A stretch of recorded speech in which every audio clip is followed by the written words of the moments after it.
Umesikia mbiu, Yesu okoa,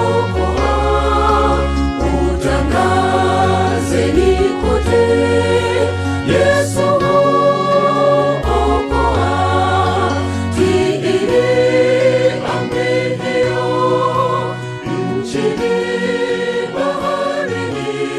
Mpendwa mtazamaji wa Hope Channel Tanzania na Mahubiri TV, nikukaribishe kwenye kipindi chetu kizuri cha Na Tuombe. Na kwenye kipindi hiki tunakuwa na wasaa mzuri sana wa kujifunza neno la Mungu, kujifunza kwa kina. Na tumekuwa tukitazama kwa mfululizo sasa habari ya imani. Na tumeona ya kwamba imani ni kitu muhimu sana katika maisha ya Mkristo. Imani ni kitu muhimu sana katika maisha ya kila siku. Imani ni muhimu sana katika maisha ya siku za mwisho. Tumeona ya kwamba haiwezekani kumpendeza Mungu pasipokuwa na imani. Imani ni kama sarafu ya kupokea au kununua vitu katika ufalme wa Mungu. Kwa hiyo kila siku ya Jumatano muda kama huu tumekuwa tukiangalia mambo haya kwa kina ili kumwezesha kila mmoja wetu kujua anavyoweza kusimama mwenyewe bila kutegemea mtu, akimtegemea Mungu, na ikiwa kuna mtu ambaye Mungu atamtumia kumsaidia huyu mtu mwingine, ijulikane ya kwamba ni Mungu anayetenda kupitia watu. Kwa hiyo yote utukufu unabaki kuwa wa Mungu, kwa kuwa ndiye atendaye kazi hizi zote. Siku ya leo ukumbuke kwamba tutakuwa na muda mzuri wa maombi, na maombi yako ambao unatuma kwa njia ya message tutayapokea na kuomba, lakini pia utatuma shuhuda. Na leo tutaangalia baadhi ya shuhuda ambazo watu wamezituma. Namba yetu ni 0755 932 na 283. Hii ndiyo namba ambayo unaweza ukatuma maombi na unaweza ukatuma ushuhuda wako na tukausoma. Niweze kukumbushia hili kidogo tu kwa wale ambao wanafuatilia kwa njia ya television. Tunajua kwamba kuna watu wanafanya kazi nzuri sana ya kukata vipande vya video na kuposti katika chaneli zao au katika YouTube, popote pale. Hatukatai. Lakini ni vizuri kabisa kuweka namba hii ili watu waweze kuwasiliana na mtu sahihi. Maana namba yetu official ni hii na wala si vinginevyo. Tuombe kabla ya kuanza somo la siku hii ya leo. Baba yetu Mungu mtakatifu na kutukuza, ninakushukuru kwa kuwa we ni Mungu utendaye maajabu. Na siku ya leo tena tunakuita ili uweze kuwa nami mzungumzaji ambaye wewe unazungumza ndani yangu na wale ambao wanasikiliza. Na ikajulikane ya kwamba ikiwa kuna neno la hekima litakalotoka ni lako. Wewe ndiwe utendaye kazi, sisi ni vyombo tu katika mikono yako. Tenda upendavyo, maana wewe ni Mungu. Kwa jina la Yesu tumeomba na kuamini, amen. Mpendwa mtazamaji, leo tuna somo linalosema vitu viwili tu utaona muujiza. Vitu viwili tu utaona muujiza. Kumbuka, tunawaelekeza watu katika Mungu atendaye. Tunakuelekeza wewe katika kile ambacho Mungu amekusudia kitumike ili kuweza kupokea baraka. Baba yako pale nyumbani anapoondoka na anakuachia maagizo, na katika maagizo ambayo anakuachia kuna sehemu ambayo ameweka chakula chako. Wewe unatoka shule, baba amekuelekeza, mama amekuelekeza ya kwamba utakapofika chukua ufunguo ambao tumeuweka mahala fulani. Nakumbuka nikiwa mdogo, haya ndiyo maagizo ambayo nilikuwa napewa wakati nasoma. Baba, mama ameenda shamba na anakuambia kabisa, utakaporudi utanyanyua lile jiwe pale, utachukua ufunguo wa jikoni. Utafungua jikoni, utakuta chakula tumekifunika mahala fulani. Na unapoenda unakuta chakula kiko pale. Unapoenda kufunua lile jiwe, unafunua jiwe kwa mujibu wa maelekezo. Lakini unapoenda kufunua jiwe ambalo hukuelekezwa na ukakosa funguo, nani wa kulaumiwa? Ni mzazi wako au ni wewe? Wewe ndio wa kulaumiwa kwa sababu hukufuata maelekezo. Mambo yote ambayo Mungu ametuahidi ni ndio na amen. Lakini swali linakuja, Wewe ambaye unasema sijaona majibu ya maombi yangu, sijaona matokeo, na wakati mwingine unajaribiwa kumlaumu Mungu, unakosea sana. Mungu hapaswi kulaumiwa.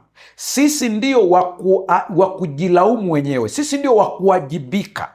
Tunapokubali kuwajibika, tutaona makosa yetu tulipokosea. Tunapotafuta kumtwisha Mungu mzigo, hatuwezi kuona makosa yetu. Niende zaidi ya hapo, na hapa unaponitazama, nataka utulize akili yako ili uweze kuelewa kwa kina hiki ambacho nakwenda ukisema. Wakati fulani katika maisha yetu tunapoombea mambo na tusipoona matokeo, wakati tukiwa tumekata tamaa kwa sababu ya kukosa majibu tuliyotarajia, shetani anatambua hali yetu, na anapoitambua hii hali, anapenda kuja kukaa karibu na sisi na anatunong'oneza mambo. Na kati ya kitu ambacho anatunong'oneza ni kifuatacho: Mungu ameruhusu uteseke. Lengo la hii sentensi, hata kama ina kaukweli nukta moja, hakawezi kufika 100. Nukta moja, lengo lake ni kumlaumu Mungu. Sikiliza vizuri. Unapoona hujapata yale majibu, shetani akikuona umekata tamaa, anakuja kukuambia tena kitu kingine: Mungu hataki upate hiki. Kwa hiyo anakujengea chuki dhidi ya Mungu. Kitakachofuata, anakuonyesha wengine walioomba wakajibiwa. Kwa hiyo anazalisha roho ya wivu na kuona Mungu ana upendeleo. Hebu tafakari, unakosea wewe, umeona matokeo ya makosa yako, au vyovyote vile unaomba Mungu akutoe na unaona hakutoe, na unamlaumu Mungu kwa makosa yako na matokeo ambayo unavuna matunda yako mwenyewe, lakini unageuza kibao kwa Mungu na kuanza kumlaumu. Tuliza akili hapa uone ya kwamba shetani ametuchezea triki hapa, na tunaingia kwenye 12 mpaka maombi yetu yanaanza kuwa ni maombi ya lawama, maombi ya kulalamika. Na palipo na lawama, palipo na kulalamika, ni kwamba antena yako ya rohoni umeinyoosha zaidi kuelekea kwenye balaa na mikosi kuliko kuelekea kwenye baraka na furaha. Na nyamaza kidogo ili utafakari hiyo sentensi ikusaidie. Kwenye kitabu cha Yakobo sura ile ya 1 fungu la 6, Biblia inasema, ila na aombe kwa imani pasipo shaka yoyote, maana mwenye shaka ni kama wimbi la bahari lililochukuliwa na upepo na kupeperushwa huku na huku. Mada inayotajwa hapo juu ni kwamba kuna mtu ambaye anatakiwa aombe kitu. Mtu akipungukiwa na hekima na aombe, mtu akiwa na changamoto na aombe. Hapo juu katika hii sura ya 1 amekuelezea mtu ambaye ana changamoto aweze kuomba, aombe hekima, aombe. Lakini fungu la 6 anakupa sharti. Kwa hiyo sio kuomba tu. Kwa hiyo hata kama ukiona maandiko anasema kila aombaye hupokea, sio kila aombaye hupokea ukaichukua kama ilivyo. Ni kwamba kuna watu ambao wataomba na kupokea kwa kuwa wamejua kuomba kwa usahihi, na kuna watu wataomba hawatapokea kwa sababu hawaombi kwa usahihi. Ndio maana Mtume Yakobo anasema ila na aombe kwa imani pasipo shaka yoyote. Kwa hiyo kuomba, ukisikia kila aombaye hupokea, kila aombaye hupata, lazima iambatane na kitu kingine. Ndio maana hata kwenye sheria za nchi unasikia anaelezea sheria namba fulani iko ABCD, anasema bila kuvunja kifungu ABCD. Kwa ukikimbilia ile sheria ukasema hii ndio unaenda nayo, kuna kipengele kimekuambia bila kuvunja kifungu fulani. Kwa hiyo inabidi uende ukakiangalia kile kifungu ili uweze kujua kinasemaje, ili uweze kubalansisha namna ya kuapply hii sheria. Kwa hiyo kwa habari ya sayansi ya maombi ni vivyo hivyo. Anasema sio kuomba tu, ila aombe kwa imani. Uhusiano kati ya imani na maombi hasa ni upi? Hebu tuangalie mfano huu, huenda utatusaidia kuweza kuelewa kile ambacho hivi vitu viwili vinaenda vizuri. Fikiria unaingia benki ukiwa na hundi yenye thamani ya mamilioni. Mhudumu wa benki anakagua sahihi yako, anathibitisha hundi hiyo ya kwamba iko sahihi, na kisha anahamisha pesa hizo kwenye akaunti yako. Huhitaji kuomba kwa machozi wala kuhoji kama pesa zipo. Unajua zipo na hundi ni halali. Kwa hatarajii kukuona unaongea na mhudumu wa benki ukimbembeleza, tafadhali tafadhali tafadhali, kwa sababu unajua kabisa pesa zipo na hundi hii ni halali. Kwa hiyo unaenda kwa ujasiri ukikabidhi ile hundi, na anakagua ile sahihi yako, anakuta iko sawa. Kinachofuata ni nini? Ni kuhamisha fedha zako ziingie kwenye benki, kwenye akaunti yako. Kwa hiyo ni rahisi namna hiyo. Sasa ukishaelewa huu taratibu na huu mfano, unakusaidia kuona uhusiano mkubwa uliopo kati ya imani na maombi. Mungu atusaidie sana. Waumini wengi hupambana na maombi kwa sababu wanamkaribia Mungu kwa mashaka, wakitumaini labda ataitikia, badala ya kuomba kwa imani kwamba tayari ameshatoa kile wanachoomba. Maombi hayataki kupambana. Ndugu yangu, nataka hapa unisikilize vizuri, iweze kuingia kwenye akili yako. Chochote tunachokiona tumejibiwa au chochote ambacho tunakihitaji, Kristo alishakikamilisha tayari pale msalabani. Chochote ambacho kilitekwa nyara na shetani akakichukua, kilichokuwa chetu kikachukuliwa, kikaenda upande wa shetani, Kristo alishakidai na kukimiliki alipofufuka kaburini. Kwa hiyo vyote ambavyo unafikiri ya kwamba unahitajika kupambana ili kuvipata, Kristo alishakupambania na kuvipata tayari. Kazi yako ni kubonyeza batoni sahihi na kupata. Mungu atusaidie sana. Sasa hapa ndipo ambapo inatakiwa uwe makini sana, kwa kuwa kuna watu wanaomba mpaka wanatoa jasho. Kuna watu wanapambana mpaka wanaomba kwa nguvu, wakidhani wanajibiwa kwa kutumia nguvu, wanadhani wanajibiwa kwa kubadilisha sauti, wanadhani wanajibiwa kwa kuwa na misamiati mingi, wanadhani wanajibiwa kwa kurukaruka. Lakini kuna watu wengine wamerelaksi na wanaona matokeo ya maombi kwa kuwa wanajua cha kufanya.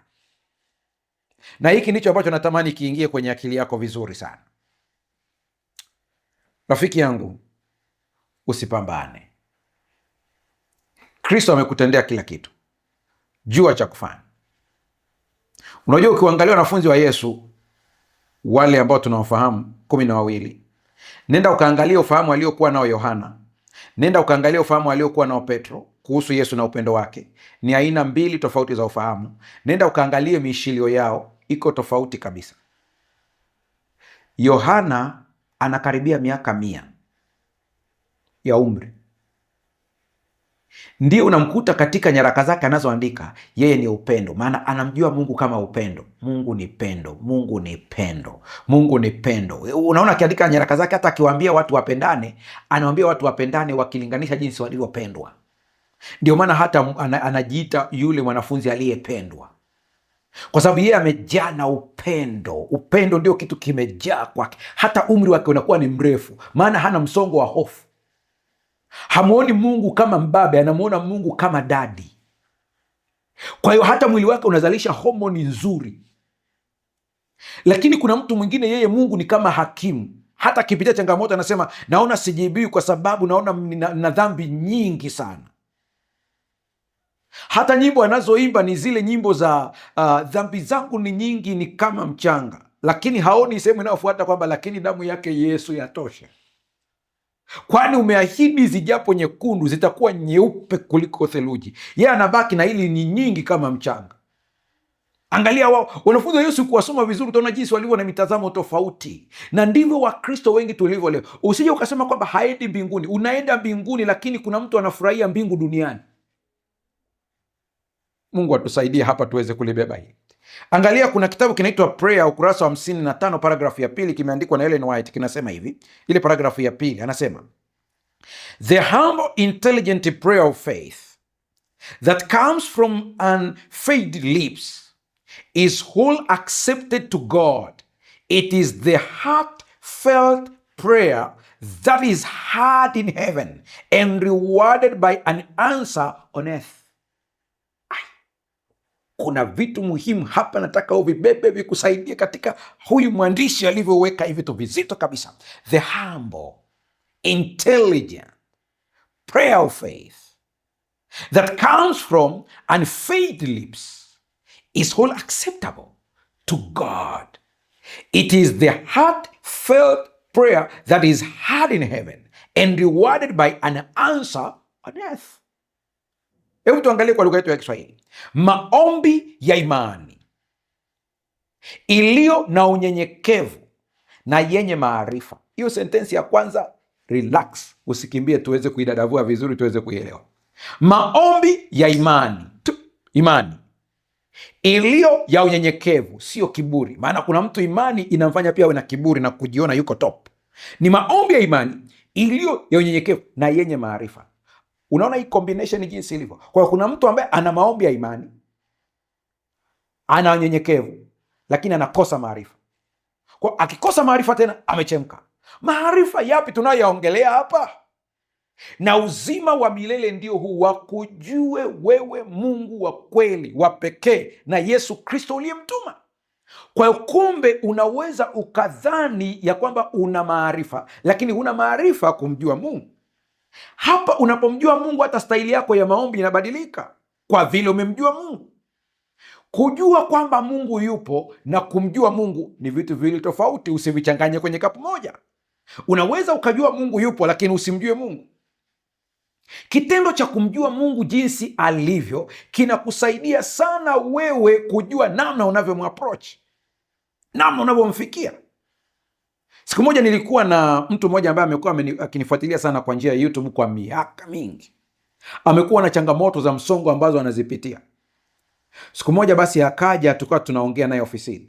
Wakati tunaongea, kuna maneno haya aliongea ambayo nilifurahia mimi mwenyewe moyoni, nikasema huyu anaelewa. Akasema, mchungaji, nimekufuatilia kwa miaka mingi YouTube, na hii inanifanya leo nikuambie uhalisia wa kile ambacho nimekipitia ili ujue unanisaidiaje. Maana ninajua wewe huwezi kunijaji. Kwa hiyo hata kama na madudu kiasi gani ambayo nimefanya, nimetambua, nimekufuatilia vizuri. Huna habari na kujaji mtu kwa matendo yake aliyofanya huko nyuma. Target yako ni kusaidia. Kwa hiyo nitakwambia yote ili ni ya offload, ni yatoe moyoni, yatoke yote matakataka ambayo nimewahi kufanya, ambayo mtu mwingine siwezi kumwambia, maana anaweza kunishangaa.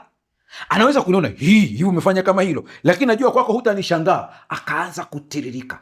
Namshukuru Mungu, baada ya lisali zima la kusimulia alitoka yani ametoka ofisini ubongo wake ukiwa umerelax na tabasamu, kwa kuwa ame offload mzigo.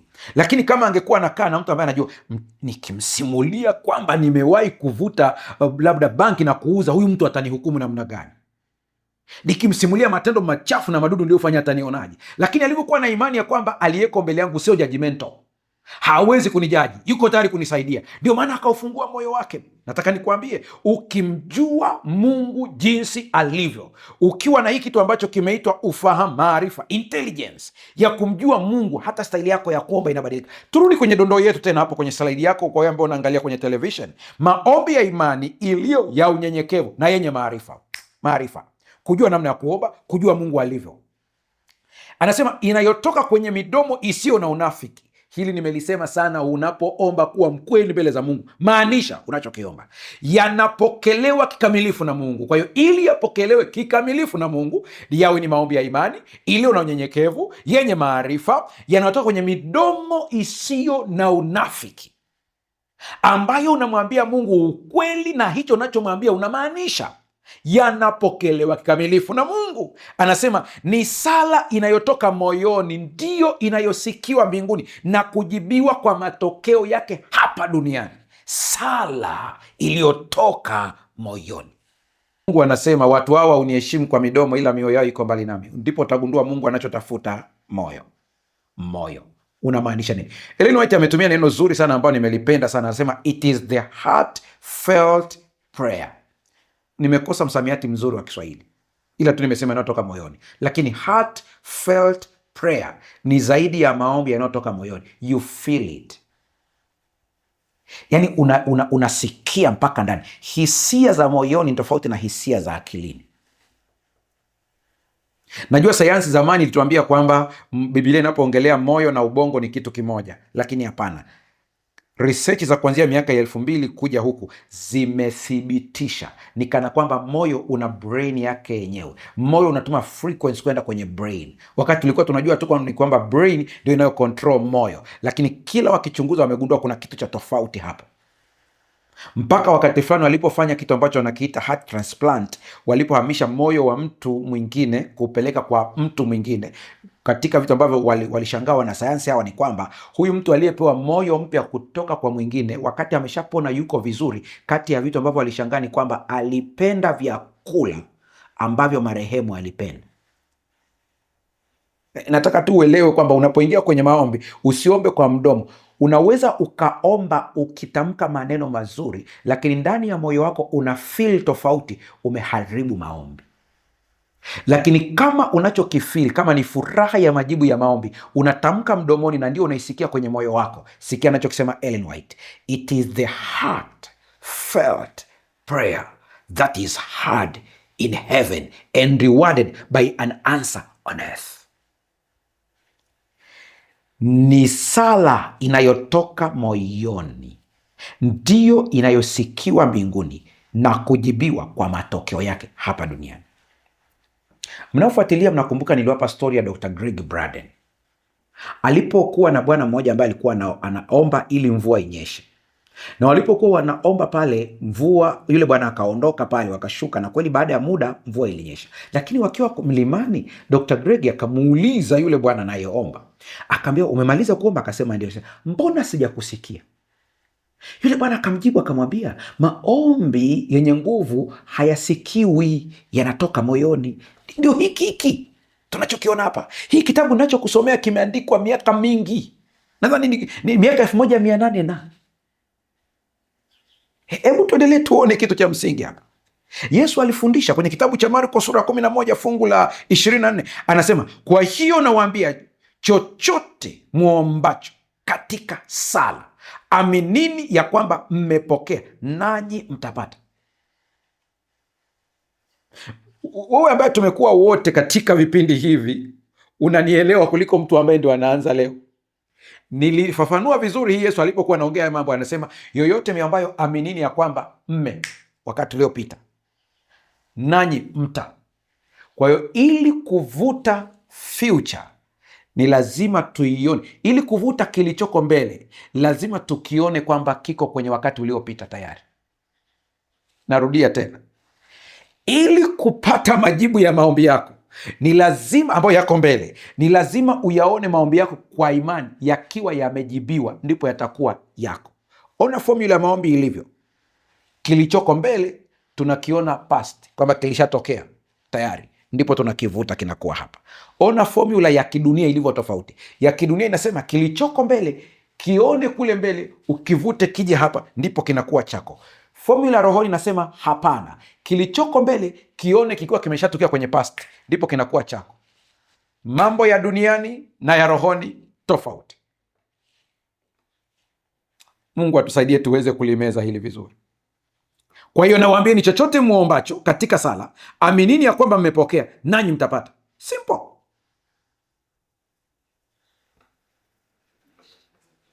Hii inamaanisha kuwa maombi ya imani hayalazimishi majibu, bali hupokea. Maana kile unachokitaka, nimekuambia, kilishatokea. Kama ni uponyaji, ulishatokea tayari. Kama ni baraka ya uchumi, inaexist tayari.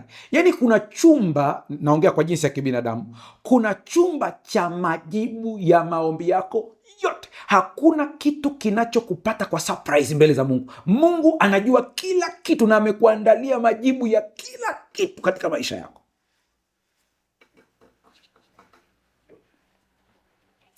Sio kumshawishi Mungu atende, hapana, bali ni kuweka maombi yako sambamba na kile ambacho tayari Mungu amekiweka wazi kwa ajili yako.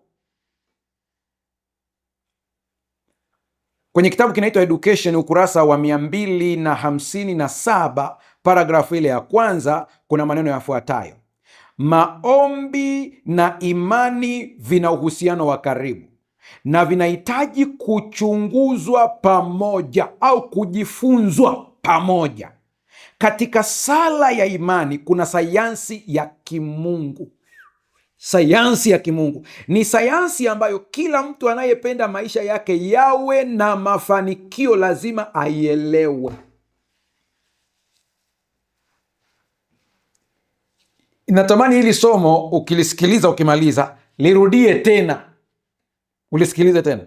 Narudia tena hii dondoo. Hii quotation ina nguvu kweli kweli, na itakuamsha usingizini na itakuonyesha mambo makubwa sana. Ni kitabu kinaitwa Education, ukurasa wa 257, paragrafu ya kwanza. Maombi na imani vina uhusiano wa karibu na vinahitaji kuchunguzwa pamoja au kusomwa pamoja. Usije ukasoma kimoja ukaacha kingine. Katika sala ya imani kuna sayansi ya kimungu. Ni sayansi ambayo kila mtu anayependa maisha yake yawe na mafanikio lazima aielewe. Lazima aielewe, hakuna option. Kwa kuna watu wamechunguza upande mmoja, hawajachunguza upande wa pili. Wamekazana na maombi lakini hawajajua imani, na wengine wamekazana na imani lakini hawajajua maombi. Hivi vitu lazima viende sambamba, na tunapoongelea hoja hivi vitu kwamba viende sambamba, yeyote atakayevielewa hivi ataona matokeo katika maisha yake. Ndugu zangu, ninawaambia, ninapokea shuhuda za ajabu. Tena ngoja katikati tu ya hili somo niweze kukusomea ushuhuda mmoja hapa, uweze kuona kile ambacho watu wanafaidika kupitia vipindi hivi. Watu wanaona maajabu kupitia vipindi hivi. Hii ni meseji ambayo ilitumwa Januari 29. Sikuisoma kwa wakati, ndipo naiona sasa. Nasema, katika siku 10 za maombi, mama yangu mzazi alipona maumivu yaliyomtesa muda mrefu. Kabla ya hapo alikuwa akitumia dawa nyingi za hospitali bila mafanikio, lakini kwa maombi amepona. Na pia kipindi Mbezi Beach nilipona madonda ya tumbo, ila mimi sasa hivi nakuwa na ndoto za kweli. Hii ina maana gani? Hili ni swali lake ambalo sikumjibu, maana ndio message nimeona leo wakati natafuta shuhuda. Lakini sikia anachokisema. Siku 10 za maombi wale waliokuwepo waliona, na Mbezi Beach wengine wa vipindi viko, mtaweza mkafuatilia mkaviona. Anasema cha kwanza, mama yake alipona ugonjwa wa maumivu ambayo kila wakati alikuwa anatumia dawa, na zingine hata hospitali zilikuwa zimeshindikana. Hizi dawa za hospitali namaanisha. Yeye mwenyewe akapona vidonda vya tumbo. Kwa nini vitu vinatokea? Ni kwamba straight mtu anaamini. Hata hivi ninavyoongea hapa, unanitazama kwa njia ya television, unanitazama kwa njia ya YouTube, ukiamini kabisa hivi tunavyoongea, ukisikiliza hili neno, kuna mtu maumivu yanaondoka sasa, kuna mtu anapokea uponyaji sasa, kuna mtu anapokea muujiza wake hivi tunavyoongea sasa hivi hapa. Na ikikutokea, tuma ujumbe wako hapa, tuma tu hapo kwenye chatting room yetu, tuma tu hapo comment kwenye video, hata baada, tuma tu hapo. Sikiliza vizuri, sikiliza. Imani ni daraja linaloleta ahadi za Mungu kuwa uhalisia. Bila imani, maombi yanabaki kuwa maneno matupu, lakini tunapoamini, maombi yetu yanakuwa na nguvu ya kuhamisha mbingu na dunia. Ametumia hii sentensi, sio kama ni kuhamisha vile pop, lakini kuhamisha milima, ni kuhamisha mambo makubwa ambayo hatukuyatarajia kama yangetokea. Hebu tuangalie kidogo jinsi imani na maombi hufanya kazi pamoja. Tulitazame hili. Imani na maombi hufanya kazi pamoja. Sikia.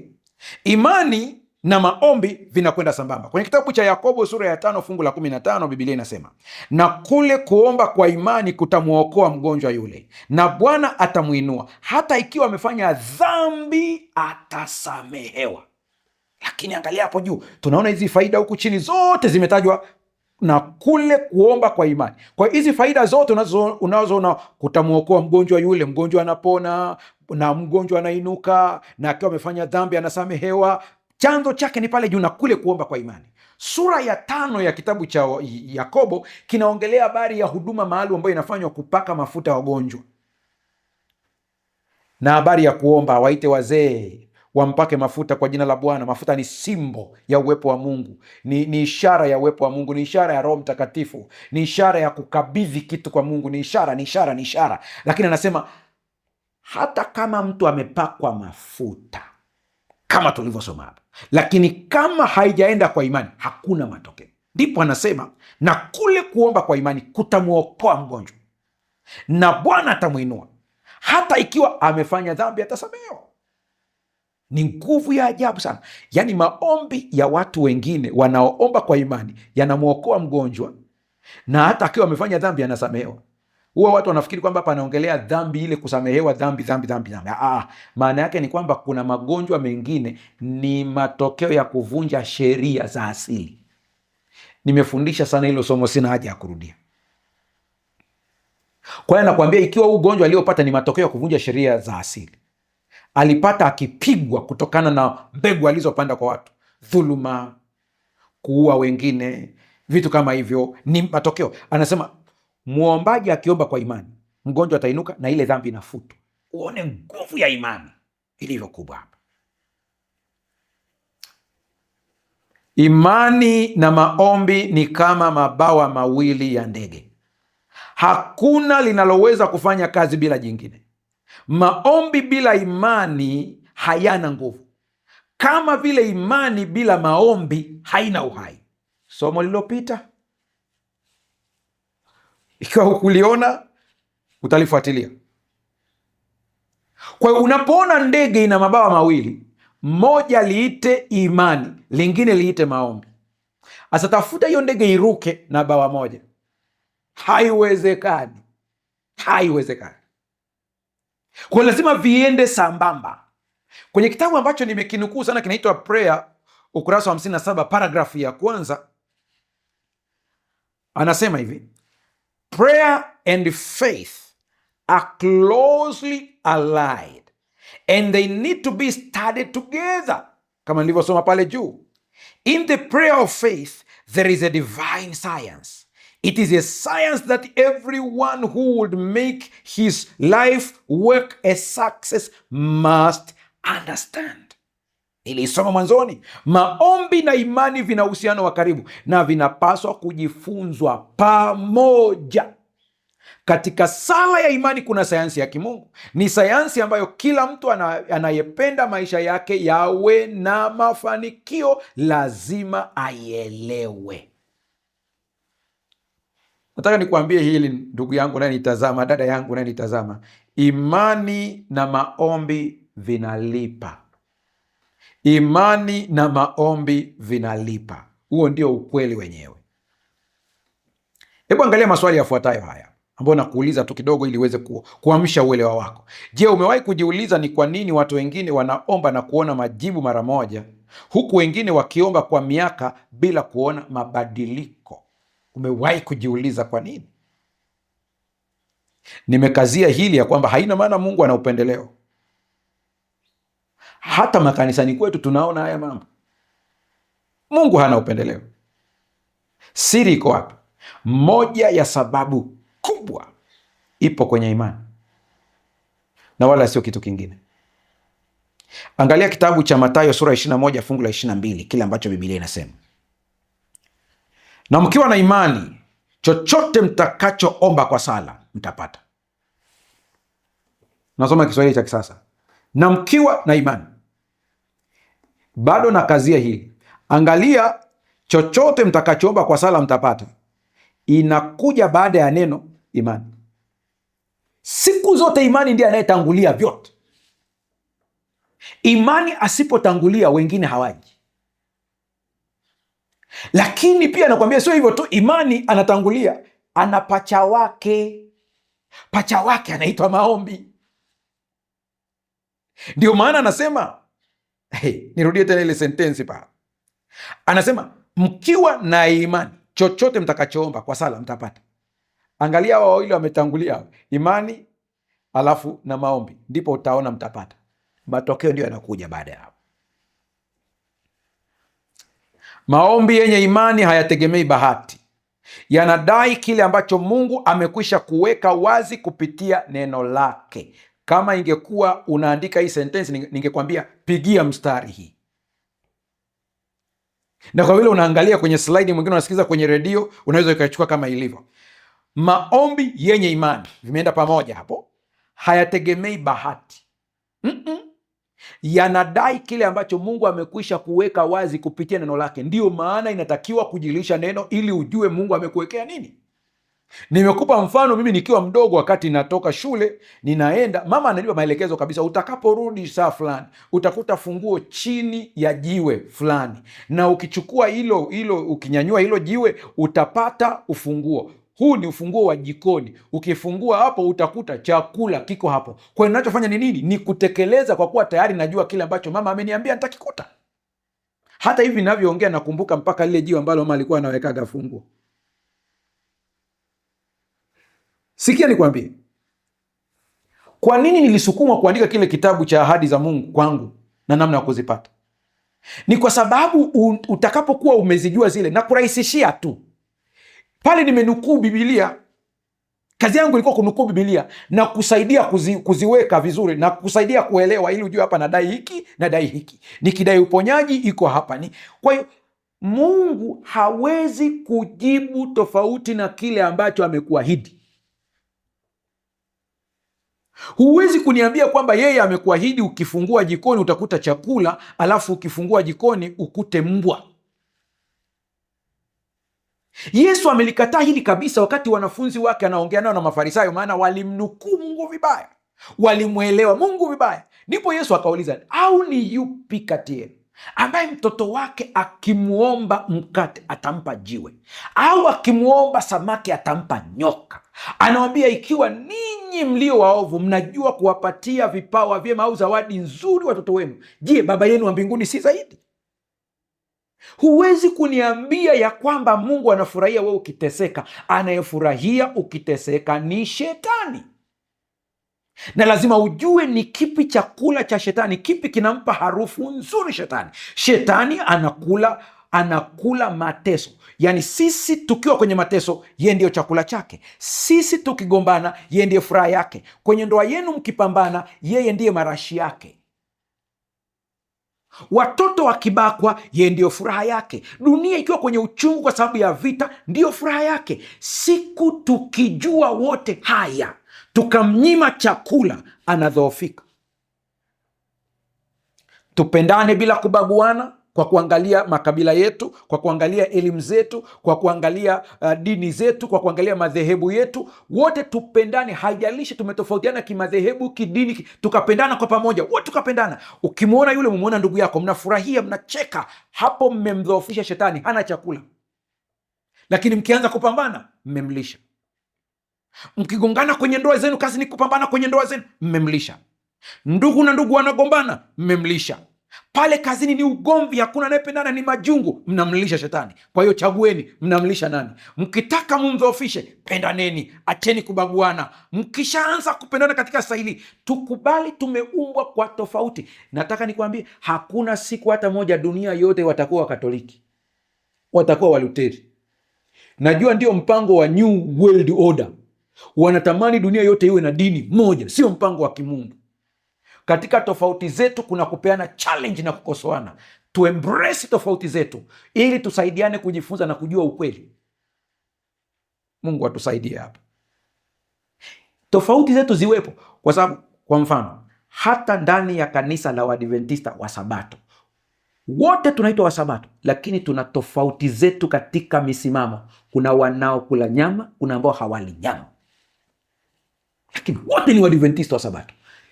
Sasa mchungaji, unamaanisha nini? Ninachomaanisha, lebo za madhehebu zisiwe hoja. Hoja iwe kusimama katika neno la Mungu. Unapoingia kwenye kanisa lako, wapi umeungwa mkono kwenye Biblia kwamba uingie kanisani? Hapo unachokitenda kinaungwa mkono na Biblia wapi? Ukisimamia kwenye neno, hizi lebo hazina kazi. Mungu ndiye wa kwanza, mengine baadaye.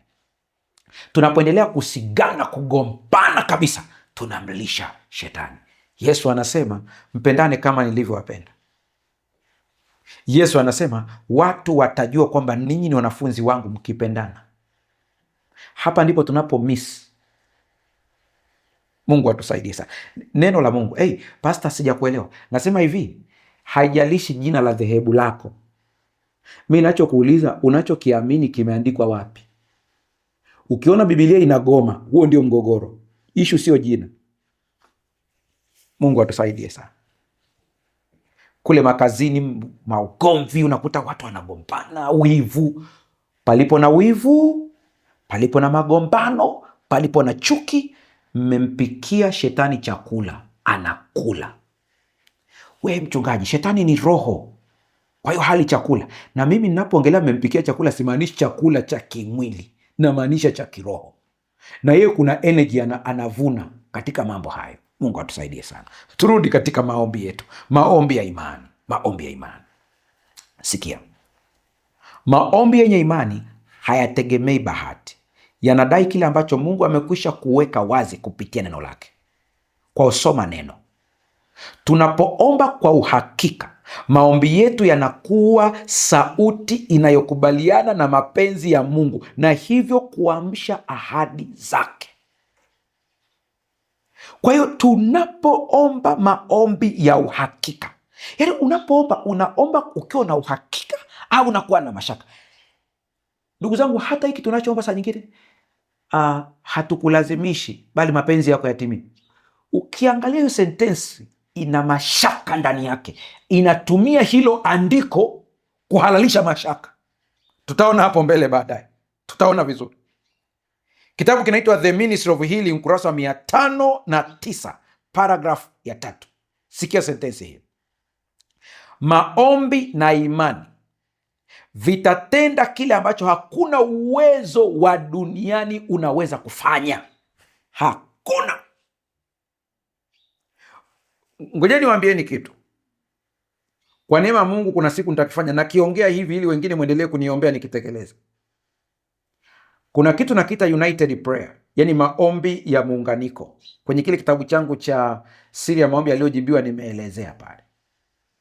Ikatokea tukaungana watu 10, 20, 100, 1000, tukaombea kitu kimoja kwa umoja bila kuwa na akili zilizogawanyika, tunaweza kubadilisha mpaka hali ya hewa.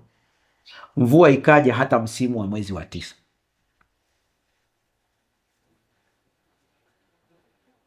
Maombi ya imani yanaweza kufanya kitu ambacho hapa duniani hakuna nguvu inayoweza kufanya. Kumbuka, mabawa mawili, moja linaitwa imani, moja linaitwa maombi. Waumini wengi huomba kwa mtazamo wa mashaka au matumaini ya mbali, kana kwamba wanamtaka Mungu atende jambo kama akiweza au akiwa tayari. Maombi yao yanaonekana kama majaribio ya kubahatisha badala ya kuwa matamko ya imani. Hiyo slide sijui kama unaiona vizuri, unaangalia kwa njia ya television, namsomea anayesikiliza kwa njia ya redio, ila wewe isome vizuri hapo. Nairudia tena, waumini wengi huomba kwa mtazamo wa mashaka au matumaini ya mbali, kana kwamba wanamtaka Mungu atende jambo kama akiweza au akiwa tayari. Maombi yao yanaonekana kama majaribio ya kubahatisha badala ya kuwa matamko ya imani. Kuna tofauti kubwa ya mtu anayeomba kwa tamko la imani na mtu anayeomba kama anajaribu. Yaani kama mtu ambaye anajaribu, ngoja niombe nione kama itatokea au kama haitatokea. Najua kuna mtu ananitazama hapa, unaweza ukasema, lakini pastor, niliomba lakini sikuona matokeo. Zingatia msingi wangu wa kwanza, uliombaje? Unajua ahadi za Mungu, unaelewa? Mfano, kuna kijana mmoja najua huenda ananitazama, alinipigia simu wakati fulani, tukaongea kirefu sana, akanisimulia jinsi ambavyo amemuomba Mungu amuonyeshe mchumba sahihi. Akaeleza yote aliyonielezea na jinsi ambavyo ishara alizoziweka na nini, akaeleza sasa mbona imekuwa hivi na kuwa disappointed, nilichotarajia ni hiki na imekuwa hivi. Baadaye nikamuuliza, nikamwambia, ulichoomba, jinsi uliomwambia Mungu akupe mchumba, ulizingatia andiko gani? Akanisimulia, alionisimulia yote. Najua kuna wengi wanaamini, na hii kitu kimeaminiwa na wengi, hata kukitoa kwenye akili ni kazi kweli kweli, maana kuna maandiko mengi mnayatumia kuthibitisha hiki kitu, lakini mnayanukuu nje ya muktadha. Mungu hakupi mchumba, Mungu anakupa hekima ya kutambua mtu sahihi. Mungu mnamwingiza kwenye shughuli ambayo sio za kwake, na mnasingizia Isaka kwamba Ibrahimu alipokuwa anahitaji Isaka aoe, alimtuma Eliezari aende kule, na Eleazari alienda kule na akamkuta yule binti kwamba ndiye anayefaa, kwamba Mungu ndiye aliyempa. Nenda kasome kile kisa vizuri. Eleazari aliweka vigezo na masharti kwamba binti nitakayemkuta atakayefanya ABCD. Vile vigezo sio ishara, ni karakta, ni tabia za msingi ambazo zinatafutwa. Akasema ambaye atalisha ngamia wangu hivi, akataja hivi ni vigezo vya ukarimu. Zama zile mwanamke anapimwa kwa ukarimu, hata Afrika ndio hivyo hivyo. Mwanamke mzuri anapimwa kwa anavyokarimu wageni na roho nzuri. Ndicho kigezo alichokiweka pale. Ina maana kama angelimuona msichana ambaye hana vigezo, ni kwamba kama ni mkarimu, atakaponiona mimi ni mgeni, niko na hawa ngamia, atawaza kunisaidia, maana na moyo wa huruma. Hicho ndicho kigezo. Msimsingizie Mungu hapa hata kidogo. Mungu alimpa Adamu mke mara moja, baada ya hapo hajawahi kufanya hivyo tena. Najua kuna andiko lingine mnalitumia, sema mchungaji, kuna ile andiko tena, mali na urithi mtu hupata kutoka kwa wazazi wake, lakini mke mwema hutoka kwa Bwana. Nenda tena na ukaliangalia ile andiko vizuri kabisa. Hili andiko ukilitazama vizuri, utakuja kugundua halisemi hicho unachodhani. Hili andiko linamaanisha hivi: mtu yeyote unayemwona ni mwema amezaliwa na Mungu, asili yake ni ya kimungu. Ndivyo ilivyo. Kwa hiyo kama kuna mwanamke mwema unayemwona, sio bahati, ni matokeo ya uchaji wa Mungu. Kwa hiyo ukimpata huyo, umepata kitu chema. Usianze kuweka ishara hapa. Unaweka ishara ni unachukua kachupa fulani, unasema haka ni ka fulani, haka unaandika jina la Ashura, haka unaandika jina la fulani, katakakoota. Ingekuwa ni hivyo, Mungu asingelimtumia Ellen White kuandika kitabu kinaitwa Kuchagua Mchumba. Ni compilation, inajua ya vitu vingi, inatoka kwenye kitabu cha Nyumba ya Mkristo. Soma vizuri uweze kuelewa. Waumini wengi huomba kwa mtazamo wa mashaka au matumaini ya mbali, kana kwamba wanamtaka Mungu atende jambo kama akiweza au ikiwa yuko tayari. Maombi yao yanaonekana kama majaribio ya kubahatisha badala ya kuwa matamko ya imani. Tutaenda tu, utaona. Hebu angalia slide inayofuata.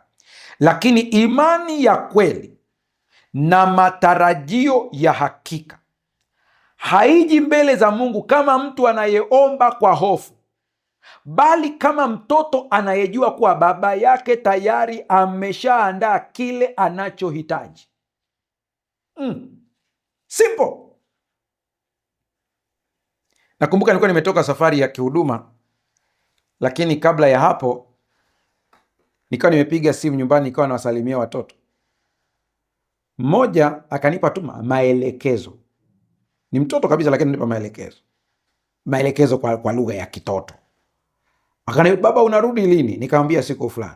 Akaniambia ukirudi upitie dukani, kuna kitabu tulienda naye tukakikosa. Sema upitie dukani uangalie kile kitabu, mwalimu ameniambia kwamba tayari vimeshakuwa madukani, vimetoka, basi upitie pale, naomba uniletee kile kitabu. Kumbuka namalizia naomba uniletee, lakini huko ameshasema upitie. Kwa hiyo hoja ya kwamba baba ana pesa au hana sio hoja yake. Sio hoja yake. Yeye anajua baba anaye. Anaongea with confidence. Ameomba lakini kwa uhakika kwamba kitu kipo. Ndio sababu hizi kauli za kuambia watoto sina pesa sio nzuri. Yeye anajua wewe unazo. Na mimi nakwambia, unapoomba kwa Mungu, omba kwa confidence, kwa ujasiri, ukijua kile unachokiomba tayari kipo, kina exist. Sikiliza hii. Imani haisemi Bwana tafadhali fanya ikiwa ni mapenzi yako. Relax, usidandie bodaboda kwa mbele, itakugonga. Najua nikisema hivyo kuna mtu anakimbilia kwenye sala ya Bwana. Tulia, tutafika huko. Imani haisemi Bwana tafadhali fanya ikiwa ni mapenzi yako. Imani inasema kwa ujasiri, Bwana nakushukuru kwa kuwa tayari umelitenda kwa kadri ya mapenzi yako. Hizi sentensi ziko tofauti kabisa. Hii ndiyo roho ya maombi ya imani. Sikiliza, yanaambatana na shukrani kabla ya jibu kuonekana, yanaweka msisitizo kwa kile Mungu ambacho tayari ameahidi katika neno lake, yanakataa kuishi kwa hisia na huamua kuamini hata pasipo kuona. Wengi tunaongozwa na hisia, wengi tunaongozwa na macho ya damu na nyama, sivyo Mungu alivyokusudia. Unakumbuka Mathayo 21 fungu la 22, na kila kitu mtakachokiomba katika sala kwa imani mtakipokea.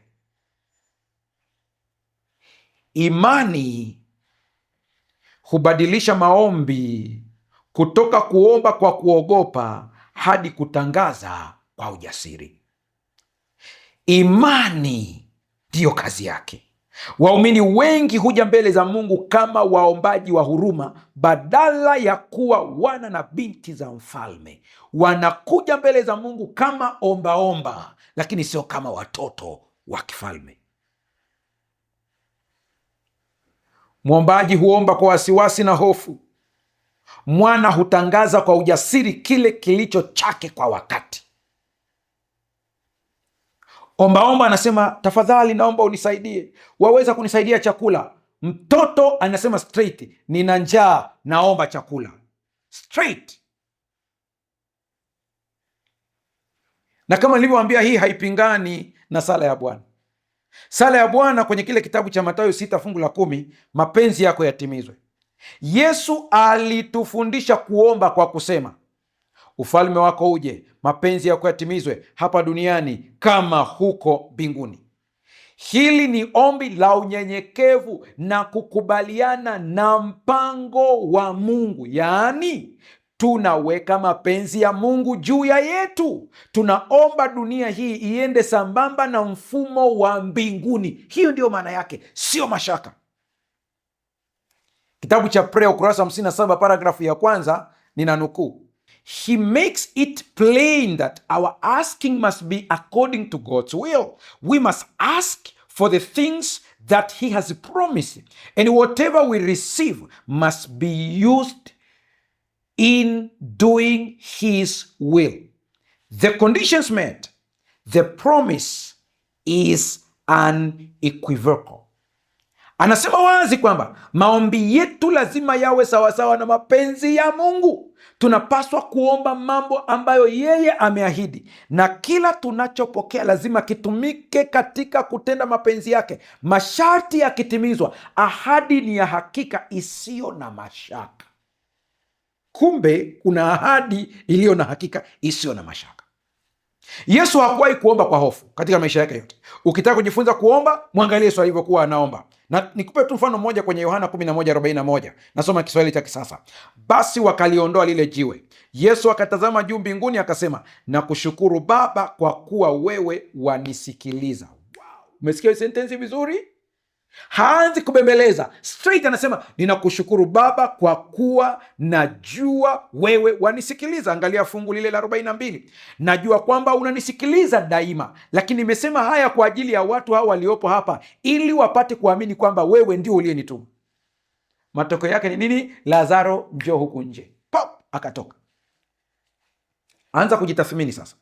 Matokeo ya maombi ya imani ni yapi? Yanaleta amani hata kabla hujaona majibu. Yanavunja milango ya vizuizi kiroho. Yanakufanya uwe mjasiri na thabiti katika kungojea majibu ya Mungu. Yanaambatana na shukrani kabla ya kuona majibu. Kwa nini waumini wengi hawaoni majibu ya maombi? Ni kwa sababu wanaomba kama watu waliokatishwa tamaa. Si kama watoto wa Mungu waliopokea ahadi tayari. Kwa sababu hawapokei wanapoomba, wanasubiri kuona ndipo waamini. Kwa sababu wanatamka mashaka badala ya ushindi. Hilo ndio tatizo kubwa. Sikiliza unayenitazama sasa hivi, omba kwa imani, usikae kwenye dirisha la kutazama kwa wasiwasi. Maombi yenye imani ni kama kuwasilisha hundi ya mbinguni yenye thamani isiyo na kipimo na kutia sahihi kwa ujasiri. Usiombe kwa kubahatisha, omba kwa kujua kuwa mbingu imekwisha ruhusu kile unachoomba. Marko 11:24. Kwa hiyo nawaambieni, mnaposali na kuomba kitu, aminini kwamba mmekipokea, nanyi mtapewa. Kile kitabu cha Ministry of Healing, ukurasa wa 509, paragrafu ya 3. Maombi na imani vinatenda kile ambacho hakuna uwezo wa duniani unaweza kufanya. Je, uko tayari kubadilisha maombi yako kuanzia leo? Uko tayari kubadili namna unavyoomba? Anza kuanzia leo. Anza kuanzia leo. Omba kwa imani, tamka ushindi, tenda kwa ujasiri. Mungu yuko tayari. Je, na wewe uko tayari kupokea? Ndilo swali ambalo ninakuuliza. Angalia kile kitabu ambacho kinaitwa Gospel Workers, ukurasa 255. Watu wanapojitoa kwa Mungu kama Eliya alivyofanya na kuwa na imani kama alivyokuwa nayo, Mungu atajifunua kama alivyofanya wakati ule. Watu wakimsihi Bwana kama alivyofanya Yakobo, matokeo yaliyopatikana wakati huo yataonekana tena. Nguvu itatoka kwa Mungu kwa kujibu maombi ya imani. Tunaingia kuomba sasa. Endelea kutuma maombi yako, endelea kutuma. Tunakwenda kuomba sasa. Hebu jiweke tayari kuomba sasa. Jiweke tayari. Tunapoingia kwenye maombi sasa, Mungu anakwenda kutendea jambo kubwa sana. Badilisha kabisa mtazamo wako, badilisha kile unachokitamka. Anza kutamka imani, anza kutamka ushindi. Kuanzia kesho, tamka kwa imani. Kama wewe ni mgonjwa, sema kwa kupigwa kwake nimeponywa.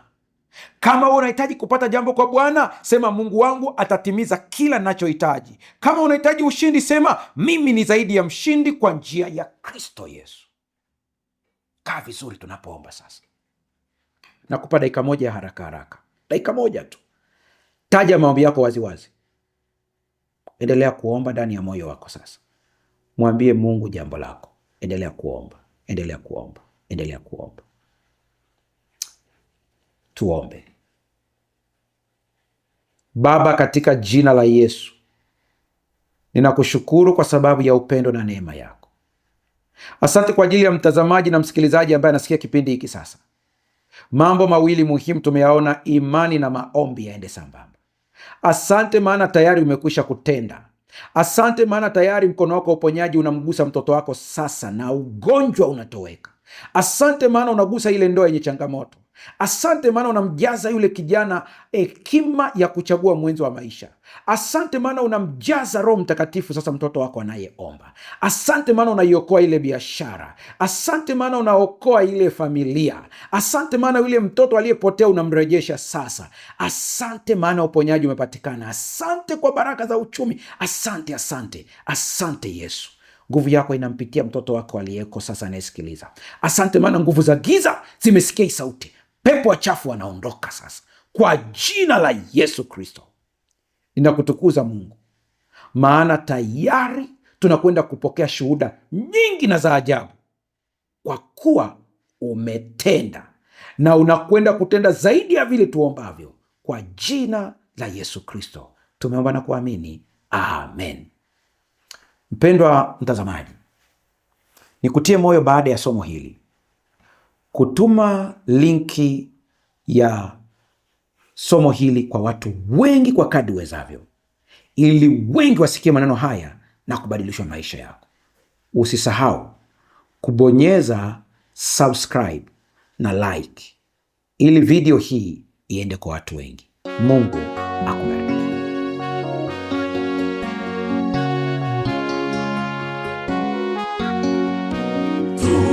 Tumesikia